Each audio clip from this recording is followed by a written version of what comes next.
some noise for Orange Juice in a Blunt.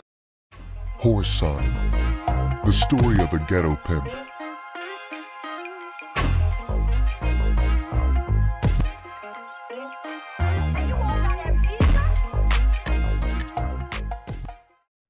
If she should stay exceptionally long on a date, fear builds up inside him until he hears her steps upon the stairway.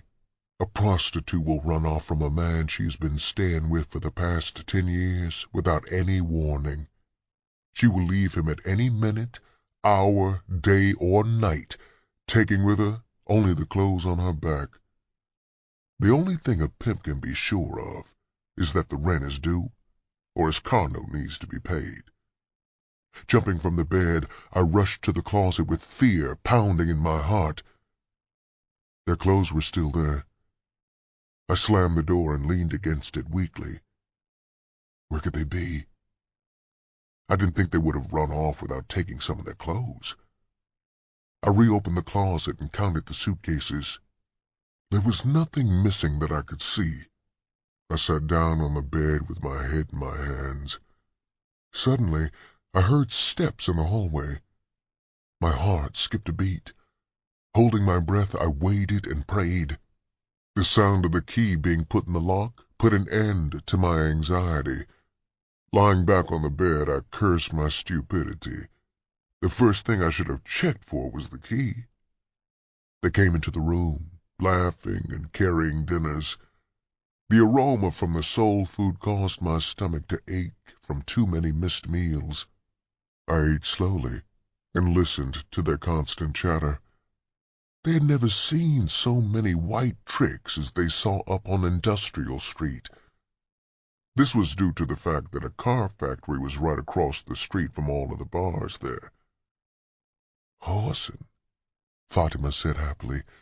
"I met a girl who was working the streets, and she took us to a trick house where we could turn our tricks for $1. She went on excitedly.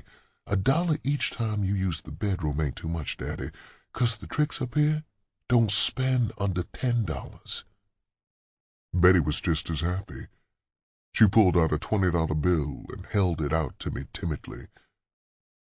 "While we was at the house, Whoreson, this man come in and he didn't want to see nobody but me," she said cheerfully.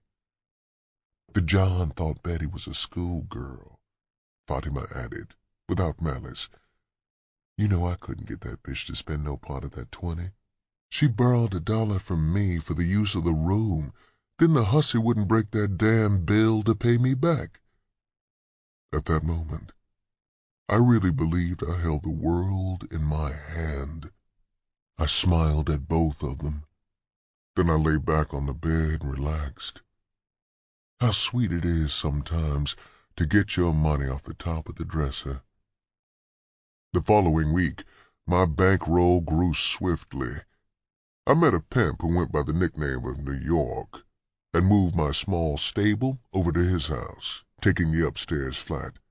There had been a family of squares renting a 3-bedroom flat from him, but when they found out he was running a whorehouse downstairs, they got indignant and moved. New York had 5 prostitutes living with him, 3 white girls and 2 colored ones, plus 4 French poodles running around the downstairs apartment. It was a madhouse. Also, one of my favorite homes. New York pimped, and pimped hard. The only time I could remember one of his demands being ignored was when he spoke to the dogs. New York was not only a small-built man, he was short. With his shoes on, he couldn't have stood over 5'5". He wore his hair processed, and he always kept it neatly done. His eyes had a coldness that was hard to overlook, but when he smiled, he revealed beautiful, evenly spaced teeth. He dressed the way only a small, neat man can. His personal grooming was perfection in motion. Our flat became the trick house. All the girls from downstairs brought their dates up to my flat to take care of their business. Our 3 bedrooms in my flat stayed in constant use. When the girls from downstairs came up with a carload of white tricks, I'd make myself scarce by taking the back stairway down to New York's house. We did this so that, if the police raided, everyone wouldn't go to jail. After I moved upstairs, New York made it a house policy that no white men were allowed downstairs. In fact, he wouldn't even allow his white insurance collector inside his house. His reasons for doing this were logical.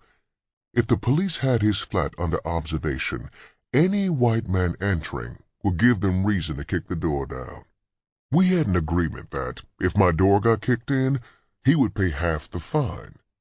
I was young, and both of my ladies were just as inexperienced as I, so we didn't realize that New York had everything in his favor with this arrangement, while we had everything to lose. Lady Luck was smiling down on me at this stage of life, and I didn't have to pay any dues for my ignorance.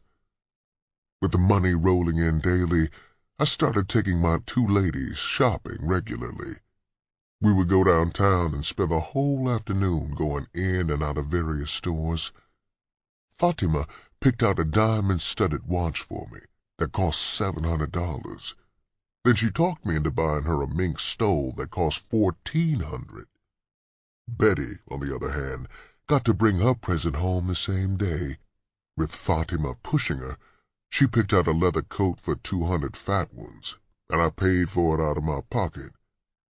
It took a little while to pay off the bill for my watch and Fatima's mink, but she arranged the payments in such a way that we paid off both articles on the same day. When we got home after picking them up, she ran upstairs to change clothes, while I went to find New York to show off my watch.